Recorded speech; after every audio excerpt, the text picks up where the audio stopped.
هاي بنات، شلونكم اليوم؟ صباح الخير. أنا دائما أسمع من صديقاتي ومن هاي دائما على جبن أبو الثوم. صراحة محيرين نفسهم، ويجيبون لبن ويجيبون ما أدري شنو ويدفنوه، ودي الليف وجيب الليف. أنا ما يعجبني هذا، بما أنه زوجي ما يحب الجبن أبو الثوم. بس أنا يعني شفت بالأسواق حاطيكم فكرتي اذا تحبون يعني تستفادون او لا، او يعجبكم جبنه مثوم ما ادري، يعني جماعات يدفنوه ورا سنه ياكلوه. شنو الفيلم؟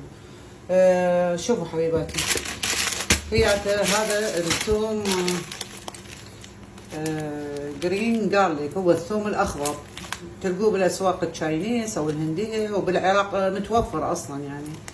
بلا لا تخلوه بالمي وملح سنه وشوية همين يتعفن، ما اعرف. اخذه فريش وجبن فتة. هاي فتة، هاي من هاي الصفلات اخذ، هسه خلصان عندي بعدين اشتري. هاي اكسر الجبن كلها، هاي اكسرها، اجيب الجبن اطلعه اكسره، هو اوريدي مالح، وتجيبين الثوم الاخضر تخبطيه بيه نفس الوقت.